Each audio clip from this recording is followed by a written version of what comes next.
नमस्कार.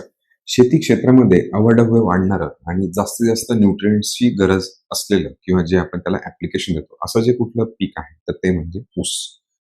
आणि हे सगळं करत असताना आपल्या सगळ्यांचं टार्गेट काय असतं, की एकरी आपल्याला जास्तीत जास्त टनेज मिळालं पाहिजे. त्यासाठी बरेचसे एक्सपर्ट्स काम देखील करत आहेत. पण मग हे सगळं करत असताना एक 4-5 मुद्द्यांवर आपण फोकस जास्त ठेवला पाहिजे. मग यामध्ये कोणकोणते? तर खतांचा पुरेपूर आणि कार्यक्षम वापर झाला पाहिजे. जसं आपण ऊसाला कारखान्यामध्ये पाठवतो, तसंच ऊसामध्ये जमिनीच्या आत जास्तीत जास्त मुळांचा कारखाना तयार झाला पाहिजे, म्हणजे खूप जास्त मुळे असली पाहिजे. त्यानंतर कांडीची संख्या किंवा फुटव्यांची संख्या, त्यानंतर त्यांची जाडी, वजन आणि नंतर वेळेवर एकसारखी मॅच्युरिटी. हे 4-5 गोष्टींवर आपल्याला काम करणं खूप गरजेचं आहे. मग यासाठी आपण काय करतो? यासाठी आपण एन-पी-के खतांचा भरपूर वापर करतो किंवा मारा देखील करत असतो, असंच बोलायला काही हरकत नाही. पण हे सगळं करत असताना मायक्रोन्यूट्रिएंट देखील खूप महत्वाचं आहे किंवा मायक्रोन्यूट्रिएंटवर देखील आपण काम केलं पाहिजे. मग यासाठी गेल्या 2-3 वर्षापासून ॲग्रोथमिसामध्ये बऱ्यापैकी काम आम्ही करत आहोत, शेतकऱ्यांसोबत करत आहोत. शेतकऱ्यांचे सजेशन घेत आहोत किंवा कंपनी प्रतिनिधींकडनं देखील समजून घेत आहोत, की काय केल्याने कोणाकडे कुठल्या शेतकऱ्यांना जास्तीत जास्त फायदा झाला.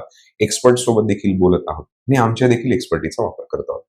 मग यासाठी ॲग्रोथमिसाने शुगर केनसाठी किंवा ऊस पिकासाठी शुगर केन ड्रिप आणि शुगर केन स्प्रे म्हणजे असे 2 किट आणले आहे, की शेतकऱ्यांना थोडक्यात ते सोपं व्हावं किंवा तुम्हाला वापरण्यासाठी सोपं व्हावं. मग यासाठी या किटमध्ये आम्ही टार्गेट ठेवलं आहे, की एन-पी-के वगळता मायक्रोन्यूट्रिएंट्स किंवा इतर न्यूट्रिएंट्सची गरज असताना काय काम केलं पाहिजे आणि त्याचा वापर किंवा फायदा आपल्याला कसा होऊ शकतो. मग यासाठी जे शुगरकेन ड्रिप आहे, मग यामध्ये तुम्हाला पहिलं उत्पादन जे मिळतं ते प्राईम 45 मिळतं.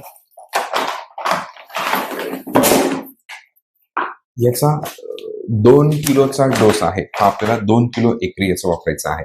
यामध्ये आपल्याला सी-एम-सी टेक्नॉलॉजीचं हे उत्पादन मिळतं. म्हणजे इतर मायक्रोन्यूट्रिएंट्सपेक्षा याच्यामध्ये बदल असा आहे, की हे उत्पादन सी-एम-सी म्हणजे चिलेट मायक्रोन्यूट्रिएंट कॉम्प्लेक्समध्ये बनलेलं आहे. त्यामुळे सर्व मायक्रोन्यूट्रिएंटची उपलब्धता तर होणारच, पण पुढील 45 दिवस म्हणजे याला प्राईम 45 असं का बरं म्हणतात, की दिल्यापासून 45 दिवसापर्यंत कुठल्याही मायक्रोन्यूट्रिएंटच्या डोसची गरज नाही.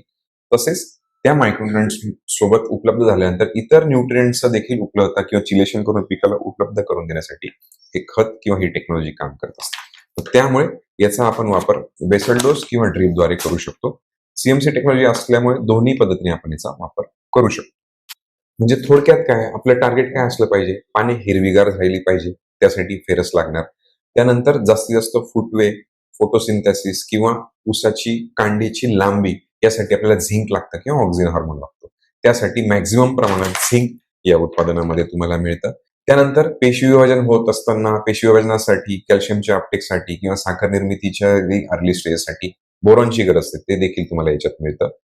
तसेच कांडीला किंवा ऊसाला तडे जाऊ नये यासाठी देखील बोरॉनची माफक मात्रा तिथे असणे गरजेचं आहे. आणि त्यानंतर शेवटचं आणि सगळ्यात महत्त्वाचं कॉपर. म्हणजे काय, की रोगप्रतिकार क्षमता किंवा रोगाला बळी पडू नये किंवा रोगाप्रती लढा करण्यासाठी आपला कॉपर गरजेचा आहे. आणि त्याच्यानंतर मग मॉलिब्डेनम म्हणजे काय, अतिरिक्त नायट्रोजन जरी झालं, तर त्याचा गरजेनुसार वापर करून पिकाला उपलब्ध व्हावी, अवस्था वाढ होऊ नये, यासाठी देखील आपल्याला मॉलिब्डेनम ते याच्यामुळे मिळतं. सी-एम-सी टेक्नॉलॉजीचा आपला प्राईम याच्यात वापरायचा आहे.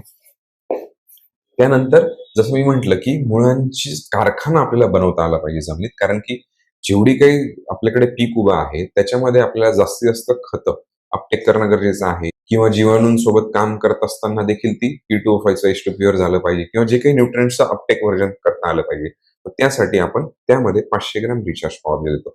हे देखील खूप वर्षापासून शेतकरी ऊस पिकामध्ये वापरत आहेत. मग आता रिचार्ज पॉवर जेल म्हणजे थोडक्यात काय, की रिचार्ज पॉवर जेलमध्ये जेल फॉर्ममध्ये ह्युमिक, फुलविक, सीडवीड आणि ऑर्गॅनिक कार्बनचा एक सोर्स आहे. तो आपल्याला जास्तीत जास्त मुळं अपटेक करण्यासाठी मदत करतो. किंवा जेव्हा आपण पाणी देतो, तर अतिरिक्त पाण्यामुळे देखील मुळं कधी-कधी खराब होतात, तपकिरी पडतात किंवा त्यांना अपटेक करता येत नाही. म्हणजे मुळांना वाढीसाठी ऑक्सिजन गरजेचा आहे. म्हणजे थोडक्यात काय, की मुळांना वाढीसाठी ऑक्सिजन गरजेचा आहेच. पण मातीच्या 2 कणांमध्ये हवा देखील खेळती असली पाहिजे. तेव्हाच मुळी वाढणार. मग त्यासाठी आपल्याला हायड्रोफोबिक इन नेचर असलेलं रिचार्ज पॉवर जेल त्याच्यात मदत करणार आहे. आणि त्यानंतर ॲग्मोर इंक कंपनीचं स्ट्रायगो ब्लेंड हे 30 ml याच्यामध्ये असणार आहे. तर याचा फायदा काय, की दिलेली खतांवर कोटिंग करून त्यांची कार्यक्षमता वाढण्यासाठी जसं मी म्हटलं, त्यासाठी आपल्याला स्ट्रायगो ब्लेंड काम करणार आहे. तर त्यामुळे आपल्याला याचा वापर तिथं करणं गरजेचं आहे. बेसल डोससाठी किंवा ड्रिपद्वारे किंवा पाटपाण्याद्वारे हे तिन्ही उत्पादनांचा वापर आपण करू शकतो. मग त्यासोबतच जे शुगर केन स्प्रे हा जो किट आहे, शुगर केन किटचा जो स्प्रे व्हर्जन हे आहे, याच्यामध्ये आपल्याला 200 ग्रॅम क्रॉफ्लक्स मिळणार आहे, ग्रोमिनो 250 ml मिळणार आहे आणि ॲग्मोरिनचं स्ट्रायगो ट्रीट. आता क्रॉफ्लक्स, हे जे क्रॉफ्लक्स आहे, हे उत्पादनामध्ये जर तुम्ही बघितलं, की बाजारामध्ये सर्व मायक्रोन्यूट्रिएंट्सची उपलब्धता आहे किंवा विक्रीसाठी उपलब्ध आहे. पण त्यातील जर डबल कॉन्सन्ट्रेट किंवा डबल पर्सेंटेजमध्ये जर तुम्हाला न्यूट्रिएंट मिळालं आणि अगदी त्या भावात किंवा त्याच्यापेक्षा कमी पैशात आणि NME म्हणजे न्यूट्रिएंट मुव्हमेंट इफिशियन्सी टेक्नॉलॉजी जर मिळालं, तर तुम्ही नक्कीच एकदा याचा वापर केला पाहिजे. किटमध्ये याचा समावेश केला आहे. फक्त 200 ग्रॅम याचा फवारणीतनं आपल्याला डोस करायचा आहे. याच्यामध्ये जर तुम्ही बघितलं तर याच्यात झिंकचं पर्सेंट डायरेक्ट 6% आहे, फेरस 4% आहे, मॅंगॅनीज 3% आहे, जे फोटोसिंथेसिससाठी गरजेचं आहे. बोरॉनची आपली चर्चा झाली, ते बोरॉन 1.2%, कॉपर 0.8 आणि मॉलिब्डेनम 0.2% आहे. मग त्यामुळे तुम्ही कुठल्याही मायक्रोन्यूट्रिएंट सोबत याचे कंपॅरिझन जर केलं, तर तुम्हाला कळेल की हे अगदी डबल कॉन्सन्ट्रेट. त्यामुळे याचा नक्की एकदा आपण वापर केला पाहिजे. त्यासोबतच ग्रोमिनो म्हणजे मॅक्झिमम ग्रोथसाठी सगळ्यात जुनं प्रोडक्ट आपल्या कंपनीचं जे आहे, तर याच्यामध्ये देखील झिंक 5%, फेरस 2.5% आणि मॉलिब्डेनम 0.5% सोबत सायटोकायनिन बेस्ड अॅमिनो ऍसिड्स आणि काही बायोस्टिम्युलंट्स याच्यात समावेश केला आहे. एफसीओ रजिस्टर प्रोडक्ट आहे. हे देखील याच्यासोबत आपल्याला एकत्रित 2 ते 2.5 मिलीने वापरायचं आहे. आणि शेवटी आणि सगळ्यात महत्वाचं स्ट्रायगो ट्रीट, याचा देखील त्याच्यासोबत आपल्याला वापर करायचा आहे. हे तिन्ही उत्पादनं एकत्रित करून कुठलंही कीटकनाशक, बुरशीनाशक किंवा आपली काही फवारणी असेल, त्याच्यासोबत आपण मिक्स करून याचा वापर करू शकतो. तर अशा प्रकारे जर आपल्याला हे एकंदरीत पूर्ण आपलं टार्गेट असेल की जास्तीत जास्त उत्पादन घ्यायचं आहे, NPK खतांचा वापर नक्की करा.